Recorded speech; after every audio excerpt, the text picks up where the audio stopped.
ఎన్నికల్లో ప్రధానమైనటువంటి హామీ ఈ రాష్ట్రంలో ఉన్నటువంటి మహిళలందరికీ నేను భరోసా ఇస్తున్నాను. మీరు ఒక చోట నుంచి ఈ రాష్ట్రంలో ఎక్కడికైనా సరే తిరగచ్చు అని చెప్పినటువంటి చంద్రబాబు నాయుడు గారు ఈరోజు ఇచ్చినటువంటి జీవోలో మీరు నాన్ స్టాపుల్లో ఎక్కనివ్వరు, ఏసీల్లో ఎక్కనివ్వరు, ఇంటర్స్టేట్లో ఎక్కనివ్వరు, అలాగే సప్తగిరి సర్వీసెస్లో ఎక్కనివ్వకుండా డొక్కు బస్సుల్లో తిరగమని చెప్తారా? నేరుగా విజయవాడ నుంచి విశాఖపట్నం వెళ్ళాలంటే సాధ్యమేనా? విశాఖపట్నం విజయవాడ నుంచి తిరుపతి వెళ్ళాలంటే సాధ్యమేనా? విజయవాడ నుంచి శ్రీశైలం వెళ్ళాలంటే సాధ్యమేనా? సాధ్యం కాని హామీలు ఇచ్చి అమలు చేయకుండా ఈరోజు మొత్తం నేను చేసేసాను. ఏం చేశారు? సూపర్ 6 పూర్తిగా నిర్వీర్యం అయిపోయింది.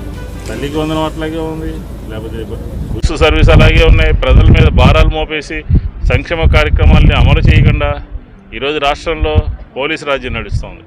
ఈరోజు రాష్ట్రంలో రౌడీ రాజ్యం నడుస్తుంది. ఏంటి పులివెందులో